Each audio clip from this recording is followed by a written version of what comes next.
नमस्कार. स्मार्ट सुगरणीसाठी अत्यंत महत्त्वाच्या टिप्स आणि ट्रिक आजच्या या व्हिडिओमध्ये आपण पाहणार आहोत. व्हिडिओ अगदी छोटासा आहे, त्यामुळे पूर्ण पहा. टिप नंबर 1, तांदूळ शिजताना लिंबाचा रस घालावा. भात अगदी पांढरा शुभ्र होतो. टिप नंबर 2, मेथी धुतल्यावर थोडं मीठ लावून ठेवावं, म्हणजे मेथी अगदी स्वच्छ होते. टिप नंबर 3, सॅलड बनवण्याआधी भाज्या आणि फळं फ्रीजमध्ये ठेवा. मनासारख्या आकारात आपल्याला कापता येतात.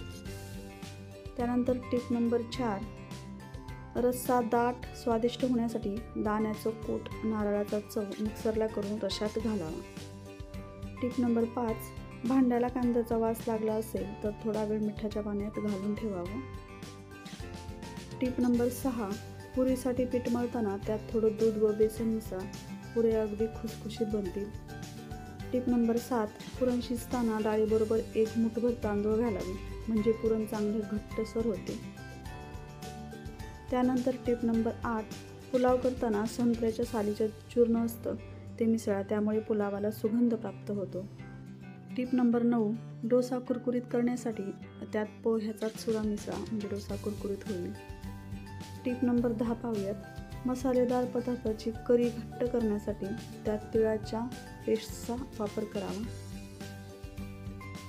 त्यानंतर टिप नंबर 11, दूध उकळल्यानंतर पातेल्यात थोडंसं पाणी घालावं, म्हणजे दूध खाली लागणार नाही किंवा करपणार नाही. टिप नंबर 12, हिरव्या पालेभाज्या लोखंडी कढईमध्ये कधीही शिजवाव्यात, कारण त्यात लोहाचे प्रमाण जास्त असते, त्यामुळे आपल्या शरीरातलं लोह नक्कीच वाढतं. टिप नंबर 13, रस काढण्यासाठी घरात ज्युसर नसल्यास फळं किसणीवर किसावीत आणि छान रस निघतो. टिप नंबर 14, भाज्या कडधान्य उकळल्यानंतर त्यातील पाणी फेकून देऊ नका. त्यामध्ये व्हिटॅमिन बी कॉम्प्लेक्स मोठ्या प्रमाणात होत असते, त्यामुळे हे फेकू नका. हे पाणी भाजीत किंवा कणिक मळतानाही वापरता येते. उकळून न घेता हे त्यांना वाफेवरही शिजवू शकता. टिप नंबर 15, कोणत्याही गोड पदार्थात कणभर जर मीठ गेलं तर अगदी छान चव येते. टिप नंबर 16, ज्वारीचे दळण आणून बरेच दिवस झाल्यास भाकरी चांगली होत नाही, गोल थापली जात नाही. यावेळी पीठ भिजवताना त्यात थोडा शिजलेला भात घालावा, त्यामुळे भाकरी मोडत नाही, अगदी छान येते.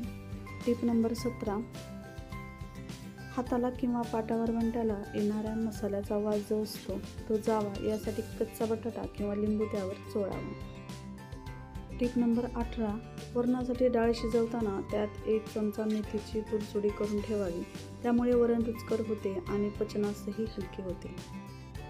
टिप नंबर 19, काजू व इतर ड्रायफ्रूट जे आहेत त्याला कीड लागू नये म्हणून डब्यात 2-3 लवंगा टाकून ठेवाव्या. आणि आपली शेवटची 20वी टिप्स म्हणजे स्वयंपाक करताना जळलेली जी भांडी असतात ती साफ करण्यासाठी त्यात अर्धा चमचा रांगोळी आणि अर्धा चमचा कोणतंही डिटर्जंट पावडर टाकून भांडी घासा, अगदी स्वच्छ होतील. आणि आजचा हा व्हिडिओ आवडला असल्यास नक्कीच या व्हिडिओला लाईक करा, शेअर करा, सबस्क्राईबसुद्धा करा, जेणेकरून तुम्हाला असेच नवनवीन व्हिडिओ पाहायला मिळतील. पुन्हा भेटणारच आहोत नवनवीन व्हिडिओसोबत आणि टिप्ससोबत. तोपर्यंत बाय बाय, टेक केअर.